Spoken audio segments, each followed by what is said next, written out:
programa A Ocho Columnas. Bienvenidos y bienvenidas. Hoy de nuevo con todas y todos ustedes en una edición más de nuestro programa A Ocho Columnas. Para la presentación del programa les dejo con Rafael Ángel Andrés Galicia. Hoy tengo ganas de hablar porque este programa lo grabamos horas después de conocerse la noticia sobre Uribe, y quiero hacer un breve comentario, Rafael Ángel Andrés, sobre este episodio que no lo quiero dejar pasar por alto. Adelante, Rafael Ángel, con la presentación del programa.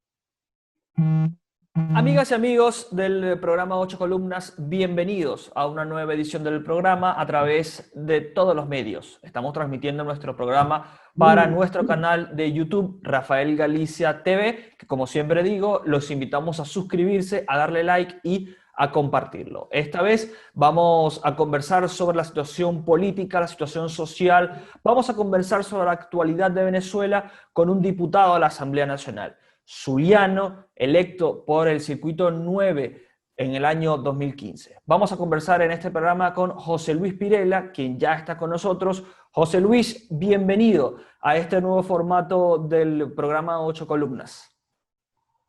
Muchas gracias, Rafael.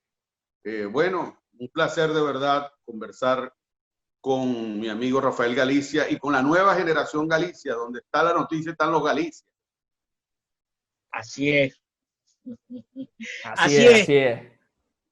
Bueno, imagínese, José Luis Pirela, lo conocí por allá, por la década de los 80, a este cristiano. De una ya larga carrera política. Este cristiano se confrontó duro con el gobierno de Jaime Lucinchi. Se enfrentó duro contra un empresario que para la época tenía mucho poder, don Beto Finol. José Luis Pirela fue jefe de la Dirección de Protección al Consumidor de aquella época. No, José Luis, yo te estoy mirando y los años han pasado y muchos. Y vaya que armaste aquel lío por una contrabando de leche o por unos dólares preferenciales, ya ni recuerdo con precisión, eso fue, imagínense, en los 80.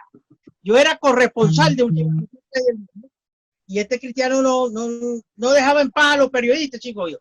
Dios mío, qué lío, qué zaperoco tiene hoy José Luis Pirela. Bueno, estaba mucho más joven, su cabellera no está como ahora, que la veo ya llena de cana, es abuelo, creo, y en fin, sí, ya con una vida consagrada. Pero en fin, lo que cuenta es el presente, todavía es diputado a la Asamblea Nacional, quizás sea su despedida como parlamentario. Fue parlamentario las veces que le dio su real gana, en muchos periodos, así que no tendrá nostalgia de no volver. Pero hay un tema que quisiera introducirlo, y es el tema de Álvaro Uribe Vélez. Los columnazos de Galicia.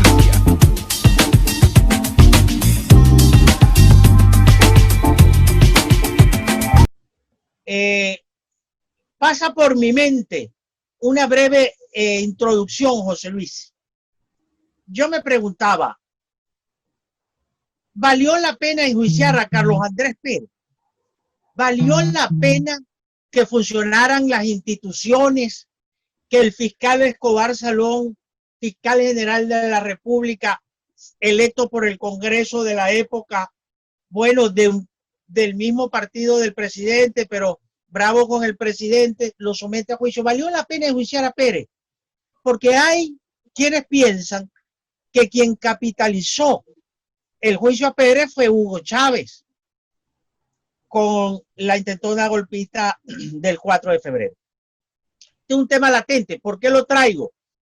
Porque en Colombia habría que decirle, cuidado Colombia, cuidadito, porque no pareciera haber grandes justificaciones para un juicio a Álvaro Uribe, el hombre que durante la presidencia dio el golpe más importante contra las guerrillas de las FARC, con todo lo que significaba para la época de la FARC. Es sometido o va a ser sometido a juicio, es sometido a un arresto domiciliario. Hoy se informó que salió positivo, por cierto, en COVID, el presidente Álvaro Uribe, asintomático. Así que me gustaría de ti una reflexión inicial, ya que usted se foteó con Álvaro Uribe, que investigue y que dirige Rafael Ángel Andrés, le dice: papi, aquí está una foto de nuestro invitado con Álvaro Uribe. Bueno, muchos políticos venezolanos se han foteado con Álvaro Uribe Vélez, satanizado por el gobierno. Pero, ¿tú qué opinas de este juicio? Los columnazos de Galicia.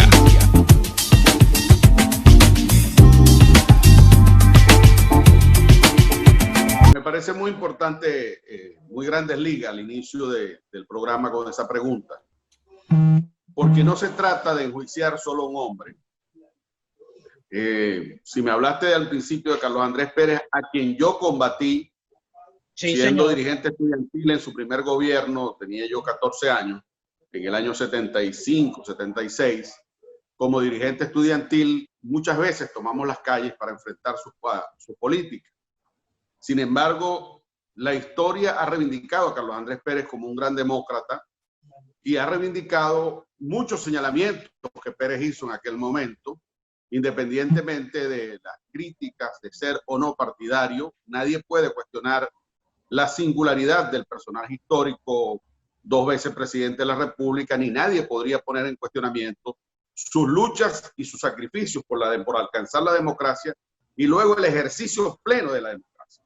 Porque Carlos Andrés Pérez no acudió a ningún subterfugio de fuerza, ni acudió a ningún mecanismo arbitrario, sino que sencillamente le advirtió al país que había una conjura política para sacarlo del juego en aquel juicio iniciado por el fiscal de la época, Ramón Escobar Salón, y el tiempo se encargó de reivindicar a Carlos Andrés Pérez cuando entregó sin ninguna resistencia, sin ninguna maniobra, sin ningún uso de la fuerza y sin ningún subterfugio violatorio de la Constitución o de su talante democrático. Los años nos podrán decir que tuvimos aciertos y errores en el combate contra Pérez, pero nadie puede dudar de que se trata de un personaje histórico importante de Venezuela y de que su talante democrático no está en juicio. En el caso de hoy, el presidente Álvaro Uribe es víctima de una conjura parecida a la de Carlos Andrés Pérez. Álvaro Uribe hoy incluso es víctima de una conjura superior, mayor que la que se montó contra Pérez en Venezuela. Porque en el caso de Uribe está en juego los intereses de la seguridad continental. Desde el punto de vista geopolítico, el régimen venezolano tiene una asociación con factores vinculados al narcotráfico, al terrorismo y a los grupos narcoguerrilleros y guerrilleros de Colombia. Álvaro Uribe fue durante su gestión un presidente muy activo que rescató incluso las carreteras de Colombia que estaban en manos o de la guerrilla o de los paramilitares o de los grupos irregulares. Álvaro Uribe además tuvo una carrera exitosa como gobernador, como alcalde, como parlamentario, como presidente y volvió al Parlamento. Pero además, hoy gobierna Colombia un joven líder, Iván Duque, que es un discípulo de Uribe. Entonces, en Colombia hoy día se está desarrollando toda una conjura geopolítica de los enemigos de Occidente, donde tú puedes incluir a Rusia, a Irán, a varios países ligados al régimen venezolano, que están jugando junto con algunos sectores del Foro de Sao Paulo a un proceso de desestabilización política que ya lo vimos en el continente, lo vimos en Chile, lo vimos en Colombia, lo vimos en Perú, lo vimos en Argentina, lo hemos visto actuar y hasta en Estados Unidos recientemente lo hemos visto actuar. Entonces, la liquidación, el linchamiento político y moral de Uribe en ese juicio no es otra cosa que el propósito de golpear la democracia en el continente y de, por supuesto, golpear la democracia en el continente con miras políticas en Colombia y con miras a las próximas elecciones presidenciales de Colombia. Están pretendiendo liquidar a un líder que combatió a esos grupos. Es una cosa realmente alarmante y preocupante la señal que envía el Poder Judicial colombiano en este instante. El magistrado ponente del caso contra Uribe es el mismo magistrado que le dio la libertad a Santrich, que se acogió al proceso de pacificación en La Habana y posteriormente, junto con Iván Márquez y otros grupos, decidieron retomar las armas y reorganizar lo que llaman la disidencia de la FARC, que a mi juicio no es sino una retaguardia que prepararon con un doble plan en Colombia. Entonces, frente a Uribe se está cometiendo una gran canallada, se está cometiendo una gran injusticia, pero también esa injusticia tiene propósitos políticos de desestabilización, propósitos de liquidación del liderazgo político democrático de Colombia para reflejarlo frente al resto del continente, y obviamente eso tiene una señal para todos los expresidentes latinoamericanos, muchos de ellos agrupados en el Grupo de Lima y en varios grupos que ejercen con mucha fuerza la vocería internacional, la defensa de la seguridad del continente, del hemisferio, la defensa de los principios democráticos, de la libertad, y obviamente han sido todos, incluido Andrés Pastrana, incluido el secretario general de la OEA, Luis Almagro, han sido todos muy cuestionadores de la política dictatorial del régimen venezolano, de la política inconstitucional, de la desaparición de las instituciones, del Estado de Derecho y de Justicia. Entonces, frente a esto, el pueblo colombiano ha reaccionado. Tú veías, por ejemplo, en las grandes ciudades de Colombia, en Bogotá, en Barranquilla, en Medellín, en varias ciudades, cómo salieron caravanas multitudinarias de gente a respaldar a Uribe, con el numeral Uribe soy yo, que no es otra cosa que un reflejo de la indignación colectiva que hay en Colombia, del malestar que hay en Colombia y del entredicho en el que se coloca el Poder Judicial colombiano.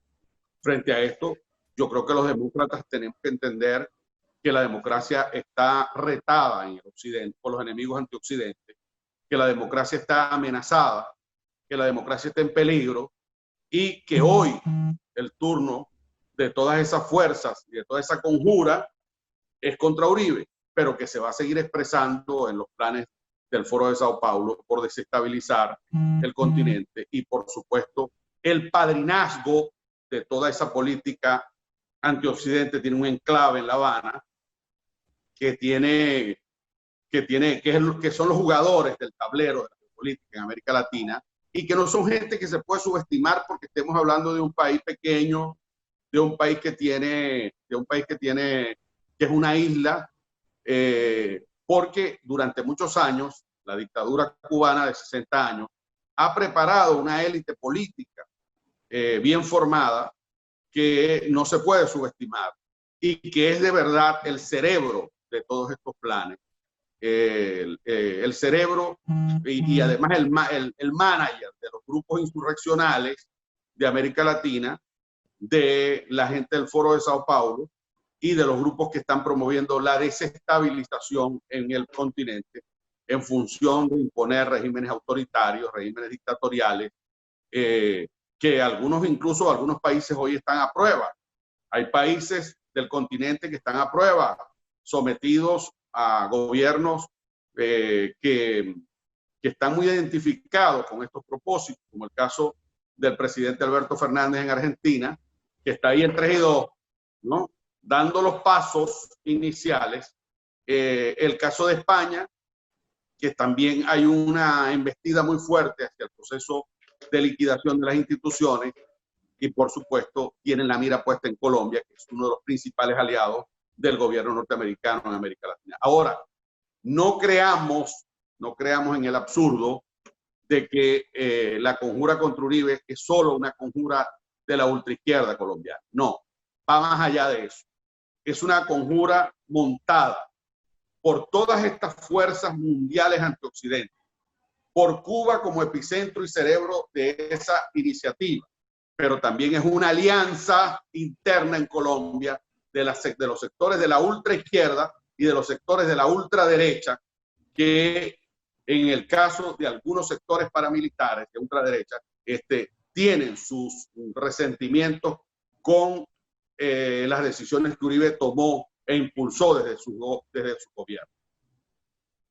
Ahora, Uribe perdió la última elección realizada en Colombia, la elección parlamentaria. El uribismo salió muy mal. Te pregunto, ¿este episodio pudiera capitalizarlo Uribe? ¿Pudiera resucitar políticamente a Álvaro Uribe, que no está muy bien, no está muy bien, no está muy bien en Colombia? Uribe no salió mal en las parlamentarias. Tú te estás refiriendo a los procesos electorales últimos a nivel regional y municipal. Correcto. Ahora, esos procesos merecen un análisis particular, porque en Colombia las elecciones regionales y locales no están tan marcadas por la política nacional como en Venezuela y otros países. En Colombia hay algunos rasgos particulares a nivel de regiones y municipios, donde la gente tiene una altísima tendencia a votar por los liderazgos locales. Y eso ha hecho que en Colombia exista una gran cantidad, la descentralización en Colombia generó también una gran cantidad de partidos regionales y de liderazgos regionales que no están en el anclaje de los partidos nacionales. Eso no tiene nada que ver con su liderazgo. Recuerda que Uribe ha tenido una trayectoria electoral favorable en los últimos tiempos. Él apoyó la primera elección de Santos, tuvo el apoyo de Uribe, había sido su ministro. Sí. Luego, cuando se produce el proceso de rompimiento entre Santos y Uribe, por las razones que todos conocemos, Santos tomó un camino diferente al que Uribe venía planteando y señalando como rumbo en Colombia, y se produjo una división que generó la fundación generó la ruptura del partido de la U y generó la fundación del Partido Centro Democrático. Es importante destacar esto más que la ruptura, y hay un libro que te voy a recomendar, es posible que yo tenga un ejemplar y te lo pueda hacer llegar, que escribió Eber Bustamante, que se llama La Semilla del Triunfo. En ese libro, Eber Bustamante relata toda la historia de lo que fue la ruptura entre Uribe y Santos, la posterior fundación de Centro Democrático como partido. Y no olvidemos una cosa importante. Oscar Iván Zuluaga, que fue el candidato del uribismo frente a la reelección de Santos, ganó en la primera vuelta. Ganó en la primera vuelta. Y luego en la segunda vuelta se unificaron sectores de la ultraizquierda y sectores de la ultraderecha con la candidatura de Santos, y finalmente Santos le gana a Oscar Iván Zuluaga. Posteriormente, cuando el periodo de Santos va a medio periodo, comenzaron a fabricarle un proceso de judicialización contra Oscar Iván Zuluaga y sacan del juego a Oscar Iván Zuluaga, que era virtualmente candidato presidencial natural en la nueva elección, porque incluso le había ganado en la primera vuelta a Santos, quien finalmente se impone en la segunda vuelta con este acuerdo político y electoral que estoy señalando. Y Oscar Iván quedó fuera de juego. Lo que no contaban, porque una cosa piensa el burro y otra quien lo monta, es que Uribe venía desarrollando la fundación intensa con recorrido por Colombia, los llamados foros por Colombia, donde estaba discutiendo con hombres y mujeres intelectuales, profesionales, académicos, los problemas de Colombia, junto con su bancada parlamentaria. Y en aquel momento hubo una una promoción de 5 precandidatos del Centro Democrático que recorrieron el país debatiendo con los colombianos los problemas. Entre esos 5 precandidatos obviamente estaban, recuerdo perfectamente que estaba Iván Duque, estaba Carlos Holmes Trujillo, estaba Paloma Valencia, que en aquel momento era la senadora más joven de Colombia, y había 2 más, no recuerdo quiénes más eran los que en este momento. Y de allí se seleccionó la candidatura del joven Iván Duque como candidato a la presidencia, en una encuesta que fue acordada por los precandidatos. Esa consulta, esos candidatos democráticos fueron a una consulta en las elecciones parlamentarias, donde se midieron por el sector democrático Iván Duque, Marta Lucía Ramírez y Alejandro Ordóñez, que venía a ser procurador y había hecho una labor bastante destacada. Y en ese orden quedaron.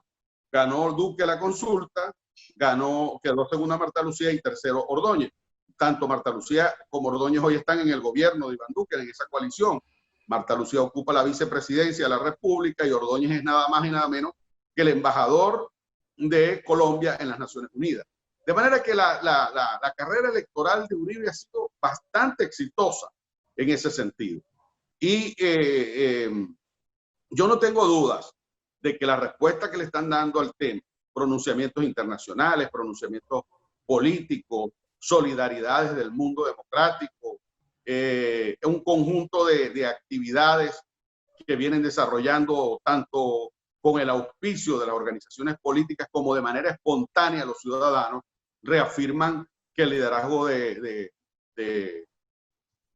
Álvaro Uribe, que había anunciado que al finalizar este periodo podría retirarse de la actividad política diaria, bueno, lo que hicieron fue tentarle la sangre del guerrero y lo colocaron de nuevo en el ring para dar a otra batalla de las tantas que ha dado. De manera que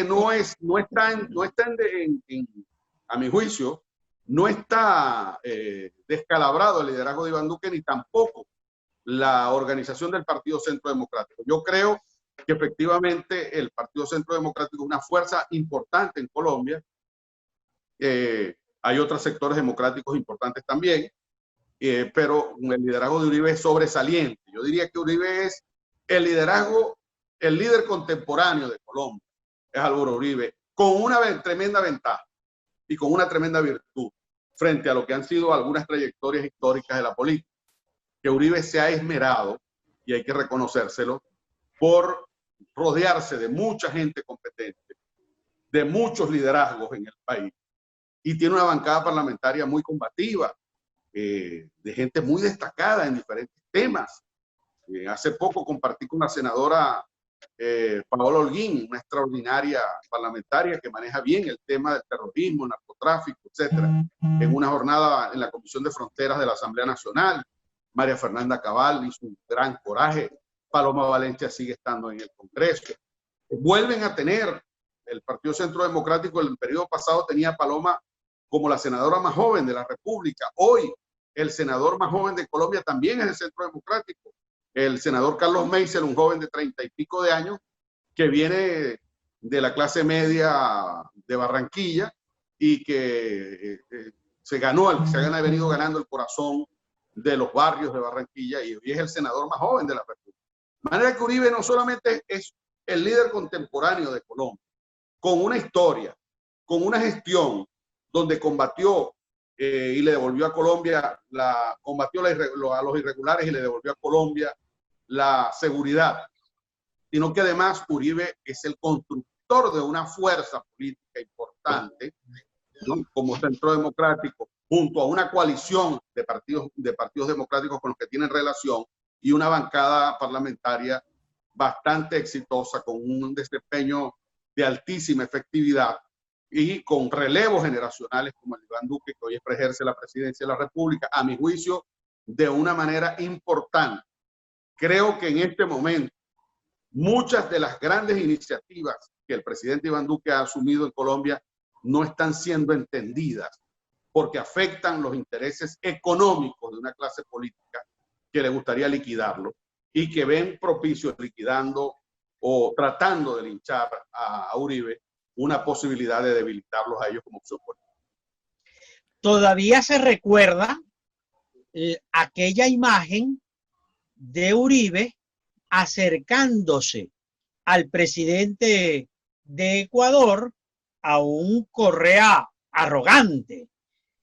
Bueno, y a un Álvaro Uribe, digamos, con una actitud humilde, a pedirle disculpas por haber ametrallado un campamento de la FARC y haber liquidado nada menos y nada más que aquel jefe de las FARC, recuérdame el nombre. Raúl Reyes. Raúl Reyes. Raúl Reyes. De la FARC. Correcto.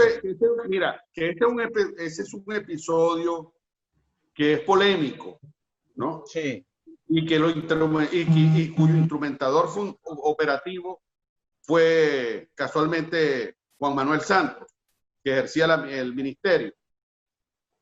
Pero hay sectores escudriñadores, yo no podría decir que en términos categóricos que eso sea cierto, que estaban interesados en mantener o en exacerbar la guerra en Colombia por intereses que ya he señalado y analicé anteriormente, que dicen que, sí, que Reyes era uno de los interesados en construir y promover un verdadero diálogo, por lo cual habían sectores de la ultraizquierda y de la ultraderecha interesados en sacarlo del juego. Lo cierto es que hubo un ataque militar que lo ultimó en la frontera con el Ecuador. Y esa reseña que tú haces es correcta.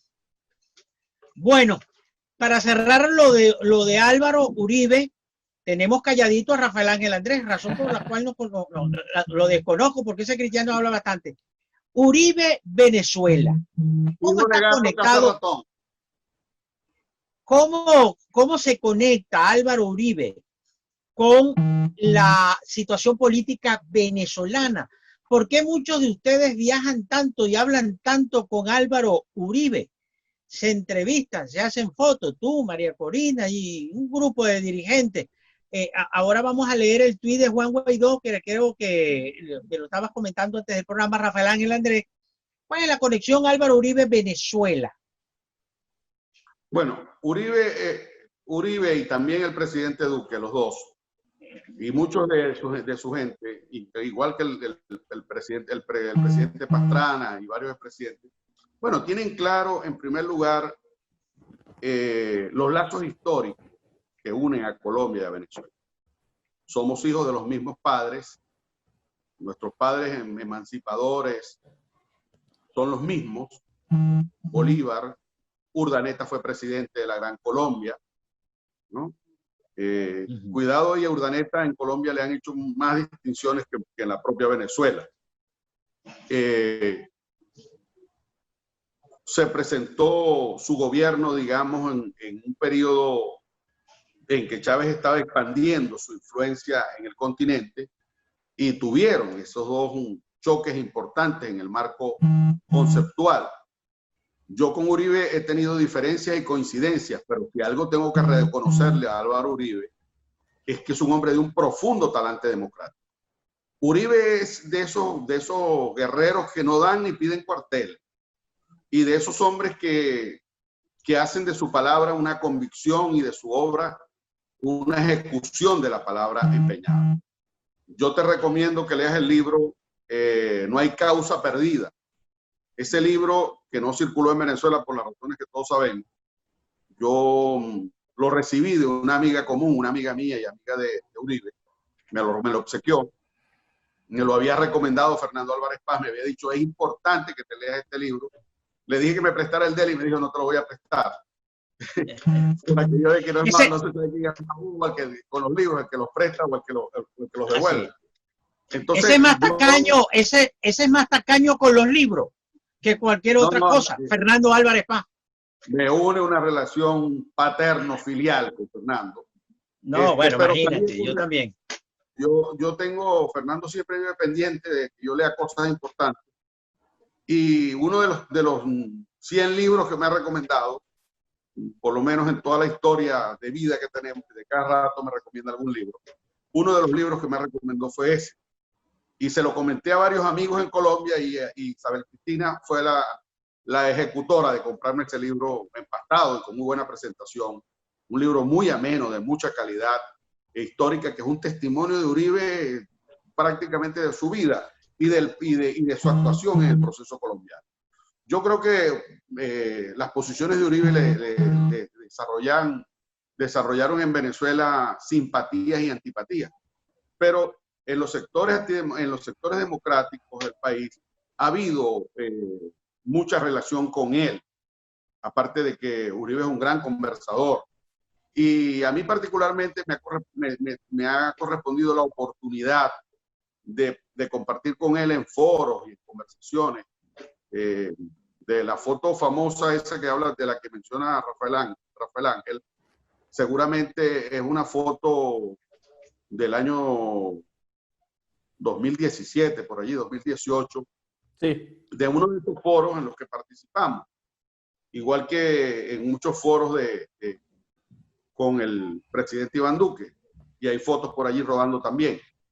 Incluso yo debo decirlo, y lo digo con muchísima satisfacción, cuando definieron que Iván Duque fuera el candidato presidencial, yo hice campaña en Venezuela, monté comandos en los 14 consulados colombianos en Venezuela, en apoyo a Iván Duque. Y cuando lo planteé públicamente, debo recordar a dos personajes zulianos que me llamaron para decirme, explícanos en qué andas con él. Fernando Álvarez Paz fue uno. Fui y le dije, nosotros necesitamos un presidente aliado en Colombia y un presidente demócrata. El otro fue Carmelo Contreras, que me llamó también preguntando. Y por cierto, muchos de los que me cuestionaron que no le parecía bien que un diputado venezolano anduviese haciendo concentraciones en los barrios y en los pueblos, invitando a votar por concentraciones con los colombianos, invitando a votar por Iván Duque. A muchos los vi después de haberme reclamado que mi participación en la campaña, los he visto muy asiduos visitantes al Palacio de Nariño, y a visitar ministros y a visitar gente. Cosa que yo he hecho muy poco, por cierto. Desde que ganó Iván Duque, yo he visto a Duque pocas veces. Debo agradecer, por supuesto, una invitación a la presentación del libro La Semilla del Triunfo de Eber Bustamante, que fue una presentación que se hizo con un conversatorio entre Eber Bustamante, autor del libro, y el presidente electo. Y solo habíamos 200 personas en ese auditorio, que además fue una noche bogotana deliciosa, porque tuvimos la oportunidad de disfrutar también allí un concierto con la Orquesta Filarmónica de Colombia, que es extraordinario. Unas bromas en el acto, porque la gente estaba pidiendo que el presidente Iván Duque, que había cantado mucho en la campaña, cantara, pero finalmente el hombre no decidió no cantar y la gente lo entendió, pues cuidando, los colombianos son muy formales en aquello de la majestad institucional, y estaba cuidando su posición de presidente electo, que una semana después asumía la presidencia de la República. No lo vayan a convertir en un Abdalá Bucaram, ¿te acuerdas? Sí, cómo no. Yo no puedo, digamos, explicarte cómo se ha desarrollado toda la relación de políticos venezolanos con Colombia, pero a muchos hemos tenido grandes relaciones en Colombia, no solo yo ni los de mi generación, de generaciones anteriores. Osvaldo, por ejemplo, que es amigo tuyo y amigo mío, tuvo una gran relación, tiene una gran relación también con ellos y con Pastrana, son muy amigos. Se conocieron por la vía de Caldera y el viejo Misael Pastrana. Y hay muchos sectores políticos democráticos en Venezuela con profundas relaciones en Colombia, que son, como dicen, históricas y afortunadas. Además, yo, si tú me preguntas, y lo digo en los actos y lo digo desde mi corazón, yo tengo un profundo afecto, una gran relación de amistad, y tengo muchos amigos en todo el mundo, pero especialmente en América Latina, y los colombianos para mí son mis hermanos predilectos. Bueno, pero vayamos a la arena política. Rafael Ángel Andrés, tráigame a Venezuela a José Luis Pirela. Antes de llevarlo a Venezuela, para cerrar el tema colombiano, para quien no entienda lo que se ha hablado durante toda esta parte del programa, es que la Corte Suprema de Colombia abrió una investigación contra el expresidente Álvaro Uribe, donde se le acusa de manipulación de testigos, fraude procesal y sobornos, para lo cual el expresidente y senador colombiano va a cumplir, digamos, mientras dure la investigación, la medida de casa por cárcel, de arresto domiciliario a Álvaro Uribe, expresidente colombiano del año 2002 al año 2010, y también, por cierto, electo senador en el año 2014, y tiene el récord de ser el parlamentario, el senador, con más votos de la historia de Colombia. También tiene otro récord, no tan positivo, y es que es el primer expresidente colombiano al cual se le abre formalmente una investigación en la historia de Colombia. Así que de ahí viene la importancia política de lo que sucede con Álvaro y todas las repercusiones que tiene a nivel latinoamericano y obviamente Venezuela por compartir fronteras. Vamos a una pausa y al retorno podemos pasar de Colombia a Venezuela y hablamos de la situación política venezolana que, wow, también es bastante complicada. Concluyo lo de Colombia. Cuidado Colombia. Cuidado Colombia. A la pausa.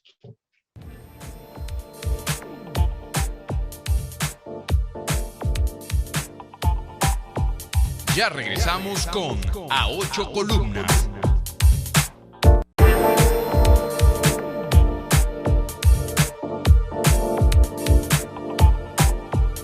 Continuamos con A Ocho Columnas. Continuamos nuestro programa con el diputado de la Asamblea Nacional, José Luis Pirela. Se nos fue una parte del tiempo sobre el tema Uribe. Era de suponer, tenía interés en debatir este tema. Pero bueno, Uribe tiene quien le escriba y Uribe tiene quien lo defienda. Y él sabe defenderse. Bueno, vayamos a las arenas venezolanas. José Luis Pirela, ¿en qué partido político estás por este tiempo, por estos días? Y quiero saber tu posición frente a la negativa de ir a elecciones. Es decir, la oposición política al gobierno del presidente Nicolás Maduro se quedará solo en el Twitter, en el Instagram, en el Zoom, en redes sociales, en Facebook. Hasta ahí llegará la historia de la lucha política de la oposición. Ustedes no van a participar más nunca en ninguna elección. Explícame eso, por favor. Bueno, fíjate, Rafael. Comienzo por tu primera pregunta. Yo no soy militante de ninguna organización política en este momento. Yo soy independiente. Formo parte de la fracción 16 de julio y de toda la alianza política, que lideriza María Corina Machado, Antonio Ledesma, con María Corina Machado, con 20 Venezuela, Antonio Ledesma, con Alianza Bravo Pueblo, Fernando Álvarez Paz con Gente Emergente y todos esos grupos. Ellos decidieron que yo coordinara la alianza en el sur y la estoy coordinando, más allá también de las tareas de mis tareas parlamentarias y de las tareas políticas. La posición nuestra sobre el tema electoral. Mira, nosotros venimos diciendo desde hace mucho tiempo cosas que no han sido algunas aceptadas. Nosotros fuimos los primeros que planteamos públicamente que la elección del presidente de la Asamblea Nacional el 5 de enero del 2019 pasaba por el 233 de la Constitución y que este presidente que asumiera la Asamblea Nacional pasaría a ser el presidente interino de Venezuela. Si tú buscas el debate, esa fue la posición nuestra en aquel momento. Si mal no recuerdo, nuestro vocero fue Viallo Pilieri en ese 5 de enero. Posteriormente, el 8 de enero, hubo un debate sobre este tema del 233 y muchos sectores que hoy están muy abrochados con Guaidó, no estaban ganados para la idea del 233 y de que Guaidó se juramentara como presidente interino. El 8 de enero hubo un debate en la Asamblea Nacional sobre este tema. Me correspondió a mí ser el vocero en el debate a nombre de la fracción 16 de julio. Y hay hasta una anécdota muy chistoso que se corrió en los pasillos de la Asamblea y algunos periodistas tremendos como Galicia lo publicaron o lo dijeron. Y es que yo terminé mi intervención en la tribuna de oradores y cuando me senté en mi curul, al rato bajó Juan Guaidó, con quien yo tengo una buena relación política y humana, y se me acercó y me dijo: Maracucho, tú me estás poniendo a mí la banda presidencial o la pijama de preso. O sea, de que seguramente lo pudieran preso. Entonces yo le dije, recuerdo que yo le contesté con la misma ocurrencia con que él me habló y me lo dijo un poco en son de chanza. Yo le dije, yo te tiré las dos, pero vos ponete la que queráis, ¿no? En buen Maracucho. Y desde ese debate nosotros venimos marcando desde la fracción 16 de julio nuestra posición. Nosotros hemos sido partidarios de que la Asamblea apruebe la utilización del 187.11. Nosotros hemos venido expresando nuestras opiniones. Votamos por Guaidó en el 2019 con esa observación que hice y votamos en el 2020 por Guaidó de nuevo, aunque en el acuerdo le correspondía a uno de nosotros la presidencia y no hicimos de eso ningún conflicto. Nos tocaba a uno, éramos 17 o 18 en la lista de parlamentarios que podíamos ser presidente y ninguno de nosotros hizo problema. El único que hizo un reclamo público fui yo, no reclamando la presidencia, sino diciendo que algunas personas se habían atribuido nuestra opinión sin consultar. Pero eso se superó y votamos por Guaidó y votamos por esa directiva frente al hecho de que había un grupo de parlamentarios que habían hecho un acuerdo con la bancada oficialista, que también nosotros señalamos que esa bancada oficialista había abandonado sus cargos porque tenía 3 años ausentada de la Asamblea Nacional y que la Asamblea debía calificar a esos miembros que abandonaron sus cargos. Tú no puedes ser un parlamentario que la Constitución establece que eres a dedicación exclusiva y te pierdes 3 años de la Asamblea Nacional y vuelves a aparecer, ¿no?, como puñalada de pícaro, a entrar y a salir cuando te dé la gana. Nosotros planteamos eso, tampoco eso fue comprendido, igual que el 187, igual que el 233 en el principio. De manera que la fracción 16 de julio ha venido sosteniendo allí posiciones críticas en algunos temas. Hemos sido críticos en algunos temas como los bonos 2020, como el tema de revisar el desarrollo y comportamiento de las empresas del Estado que fueron rescatadas por el gobierno interino. En fin, hemos tenido algunas diferencias, pero reivindicamos que el 23 de enero, cuando Guaidó se juramenta, el 23 de enero del 2019, cuando se juramenta, se estableció una ruta con la cual nos comprometimos todos los demócratas del país, que establece 3 condiciones y 3 pasos. Cese a la usurpación, gobierno de transición y elecciones libres, en ese orden. Y hemos venido exigiendo que se respete el orden.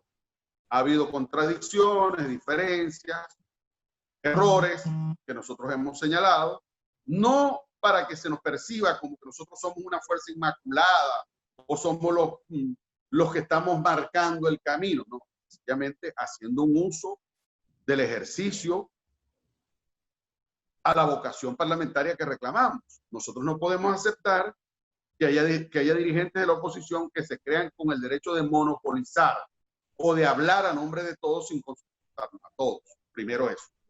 Segundo, reclamamos talante democrático en la toma de decisión y talante democrático en las posiciones críticas que hemos asumido. ¿Por qué? Porque nosotros estamos convencidos de que las políticas excluyentes no son democráticas. Y la intolerancia frente a nuestras críticas tampoco es democrática. Hemos dicho además que no creemos en los falsos diálogos. Cuestionamos el diálogo República Dominicana, que no produjo resultados. Pero no solo no produjo resultados, Rafael, sino que los resultados que produjo fueron negativos.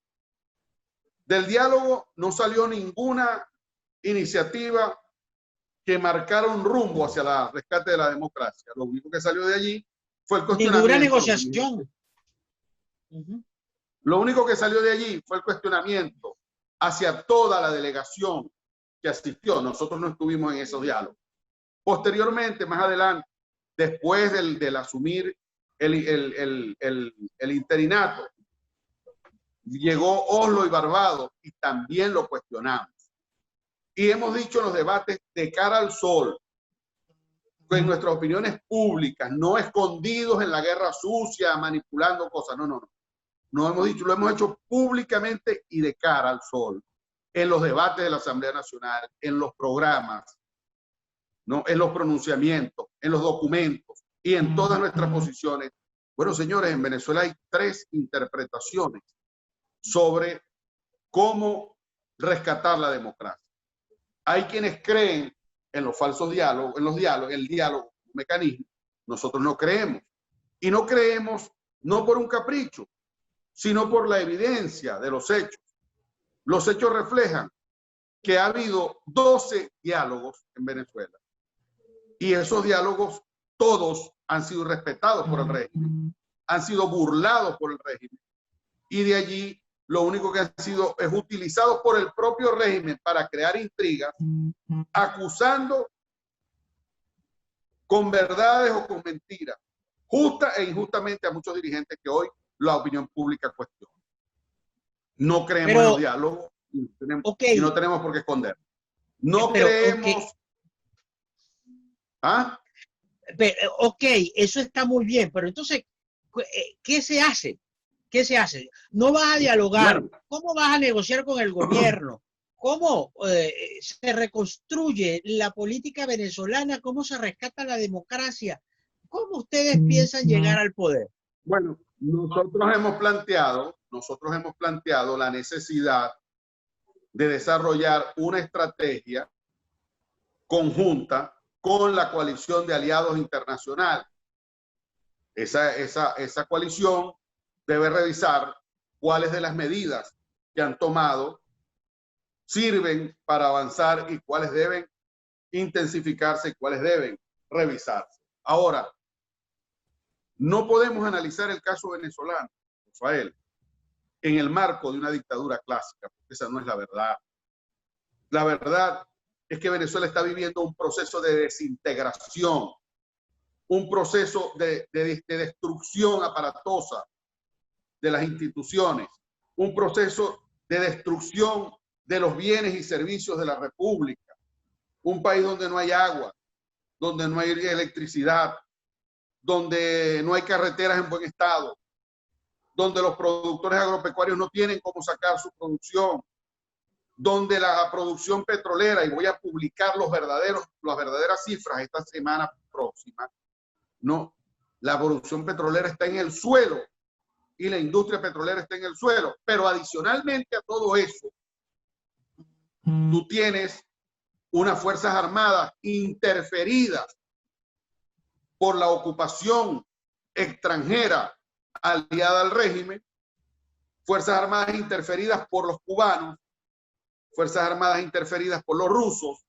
fuerzas armadas interferidas por los iraníes. Por cierto, los iraníes merecen un capítulo aparte porque están colonizando a Venezuela. Los iraníes ahora son proveedores de alimentos, proveedores agrícolas y pecuarios. Les entregaron las instalaciones para una cadena de supermercados. Trajeron 5 buques de gasolina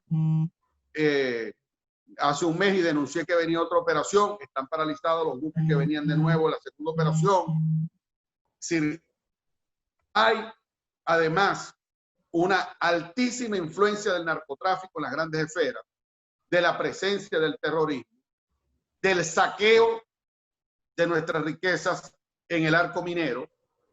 Se están robando el oro, el coltán, el hierro, la alúmina, la bauxita, en fin, los minerales venezolanos. Entonces, en Venezuela no estamos frente a Pérez Jiménez, no estamos frente a una dictadura clásica, estamos frente a un régimen transnacional en una alianza para convertir a Venezuela en la base de operaciones de un proyecto hegemónico antioccidente, ¿no? En la que están ocupadas todas estas fuerzas. Yo me imagino que tú leíste la denuncia que hizo recientemente Antonio Ledesma sobre las 11 bases, las 11 equipos de guerra rusos en Venezuela, sobre la presencia de armas de guerra de Israel, de Irán, Israel precisamente, ahí a eso iba, y Estados Unidos están en la mira de esa alianza anti-Occidente. La alianza anti-Occidente tiene en la mira a Estados Unidos y a Israel por otro lado. Y esa es una alianza en función de la liquidación de los principios democráticos en el continente. Ahora, esa hegemonía que pretenden instalar pone en peligro la seguridad continental. Es tarea de los venezolanos. Así como nos ocupamos de convencer a los gobiernos del mundo, y hoy más de 60 países se pronuncian en reconocimiento al interinato con base a la Constitución venezolana y a Guaidó como presidente interino, nosotros tenemos la obligación de desarrollar una estrategia que devele los niveles de peligrosidad de la pretensión hegemónica antioccidente en el hemisferio. Y esa es la tarea estratégica en la que creemos. Nosotros, el pueblo venezolano, no tiene armas para combatir a los grupos terroristas que operan en Venezuela. El pueblo venezolano tiene su palabra, su voluntad, y está dispuesto, y nosotros estamos dispuestos, no a que vengan a liberarnos desde afuera y nosotros seamos contempladores, no, nosotros tenemos una función y un papel que ejercer en la lucha interna de Venezuela. Pero reclamamos la ayuda internacional porque solos no podemos. Lo hacemos desde la misma perspectiva que Bolívar se ocupó en buscar la misión británica para no paralizar el proceso independentista. Bolívar, Urdaneta, Sucre, Mariño, se tuvieron que entender en la instrumentación junto con la misión británica para avanzar en el proceso independentista de Venezuela. Además, José Luis, en Venezuela estamos frente a una tiranía. Ahora, José Entonces, Luis, algunos creen que el camino electoral, una parodia electoral, no va a resolver absolutamente nada, y sobre todo una parodia electoral de elecciones parlamentarias, cuando el problema de fondo no es el Parlamento. Aquí se escogió un Parlamento en el 2015 con la participación de 14 millones de venezolanos, y el régimen se ocupó de encarcelar parlamentarios violentando la inmunidad parlamentaria. Utilizó un tribunal supremo que está seriamente cuestionado por la presencia irregular de magistrados express para crear una figura que no existe en la historia republicana. Y es que un poder sub judice pueda darle órdenes a un poder emanado de la soberanía popular. En Venezuela hay dos poderes que emanan de la soberanía popular: la presidencia de la República y el Parlamento. Los demás son poderes subordinados, porque son poderes sub judice, funcionarios designados. De manera que esa figura no existe. Eso es una arbitrariedad y una salvajada cometida por Michael Moreno y un grupo de cómplices del Tribunal Supremo de Justicia. Frente a eso, Rafael, no es verdad que unas elecciones parlamentarias van a servir para algo en Venezuela, para rescatar la democracia. Tú me estás diciendo, no vamos a votar más nunca. No, sí vamos a votar cuando cese la usurpación, cuando desarrollemos la estrategia de que cese la usurpación y haya un gobierno, un gobierno interino que estabilice el país, que reactive la economía, o que siembre las bases para la reactivación, que reinstitucionalice al país, que pueda convocar unas elecciones donde los ciudadanos no vayan a votar, vayan a elegir, donde los ciudadanos con su voluntad digan quién quiere que sea su presidente, quién quiere que sean sus diputados, sus gobernadores, sus alcaldes, sus concejales, sus juntas parroquiales, que las eliminaron arbitrariamente en un acto inconstitucional. Entonces, no pueden venir a engañar a la gente diciendo, no, es que el camino es el voto. El camino es, bueno, esos que promueven el camino es el voto, son los mismos que en esa parodia, son los mismos que promovieron los diálogos. Es decir, están en una visión totalmente equivocada y en algunos casos cómplice. Ahora,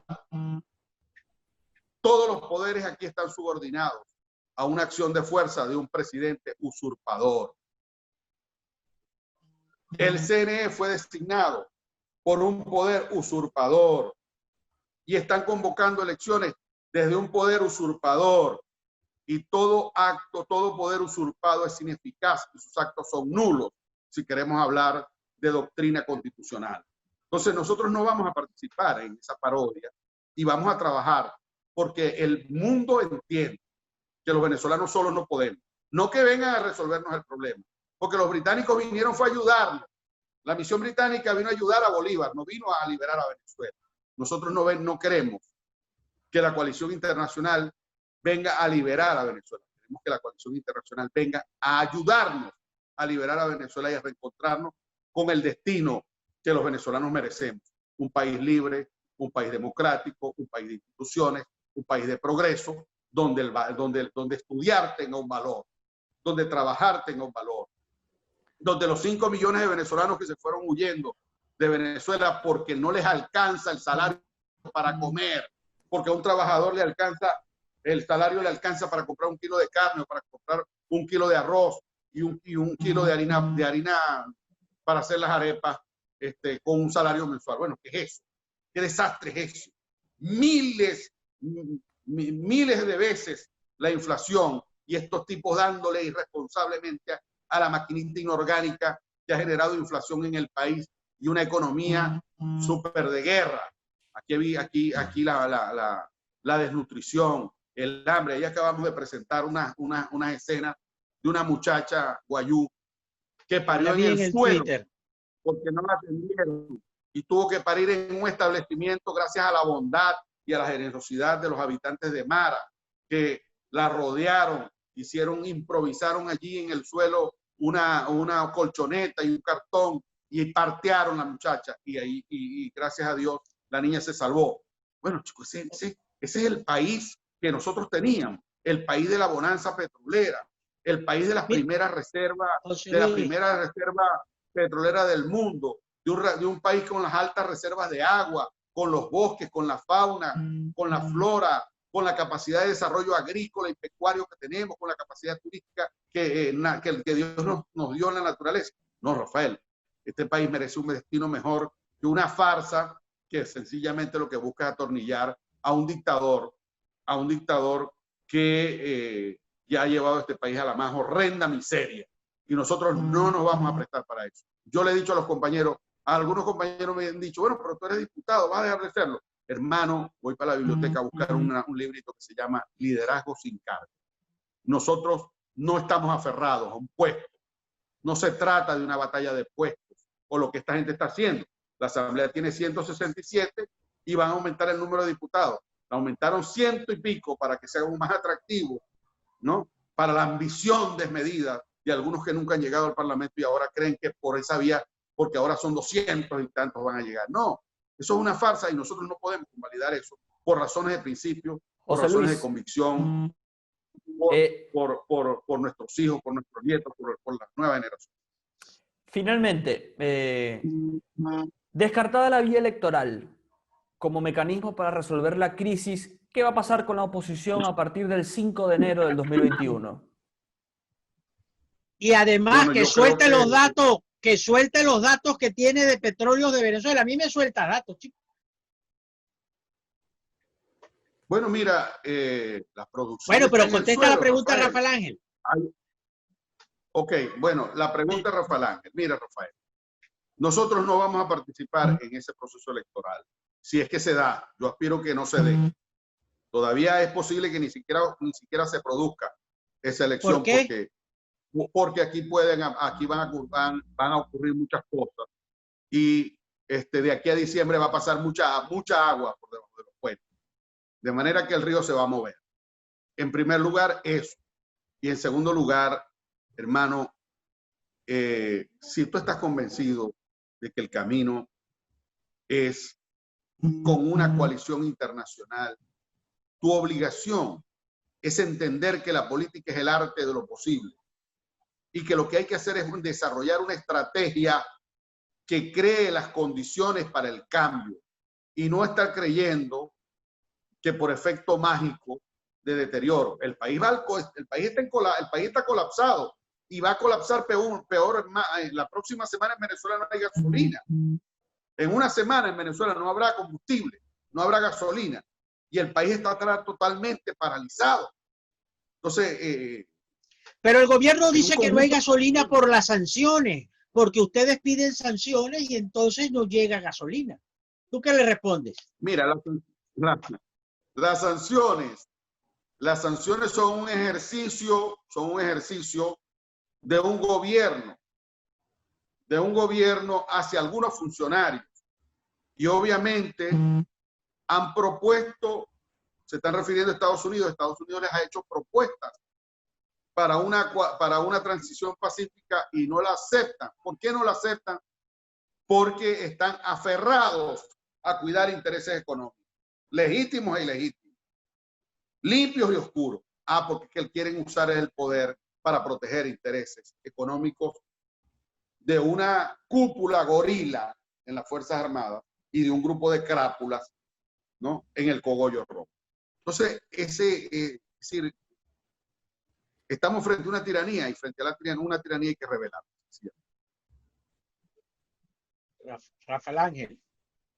Bien, nos queda solamente para cerrar el programa los datos que tenía José Luis, que nos comentaba sobre Petróleos de Venezuela, y agradecerte los minutos sobre del programa. Sobre la gasolina, que dice que la reserva de gasolina está tocando fondo. La reserva de gasolina está tocando fondo y dentro de unos días en Venezuela no habrá gasolina. No habrá gasolina porque la destrucción de las refinerías es un hecho evidente. Las refinerías están paralizadas por falta de mantenimiento, por negligencia, por corrupción, los iraníes vinieron y han hecho no sé cuántos intentos por ponerlas a funcionar y no han podido. Bueno, porque no conocen esa tecnología, porque es una tecnología distinta a la que ellos usan. Y un régimen que está cercado internacionalmente por sus propias acciones, un régimen que no quiere dar señales, que no ha dado señales de ser capaz de ir a unas elecciones legítimas. El mundo no tiene por qué convalidar ni reconocer a un presidente proveniente de un fraude, como no está obligado tampoco, Rafael, a reconocer una elección legislativa fraudulenta. Y a esta Asamblea Nacional le corresponderá dar un debate en su momento de si prolonga su mandato, de si prohíbe esas elecciones. Bueno, esos son los retos que tiene por delante. Que eso es peligroso, que puede haber represión. Bueno, todo eso forma parte de la lucha. Bueno, José Luis, muchísimas gracias. El tiempo se nos venció. Gracias a los dos Galicia. Donde está la noticia están los Galicia. Así es, así es. Así es, José Luis, muchísimas gracias. Nos quedan muchos otros temas, pero tú sabes cómo son los temas. Vamos con Rafael Ángel y la despedida. Bien, amigos, escuchaban y veían al diputado de la Asamblea Nacional por el estado Zulia, por el municipio San Francisco, José Luis Pirela, en el programa A 8 Columnas. Muchas gracias, José Luis, por estos minutos con nosotros. A mí no me queda más que agradecerles y reiterarles que se suscriban, que comenten y que compartan nuestro canal en YouTube, Rafael Galicia TV, donde está este programa y todos los que hemos venido haciendo en nuestro nuevo ciclo del programa A 8 Columnas. Les recuerdo, amigos, ¿dónde está la noticia? Están los Galicia. Más vale creer en Dios que en hombres poderosos. El Señor bendiga sin límites al pueblo venezolano.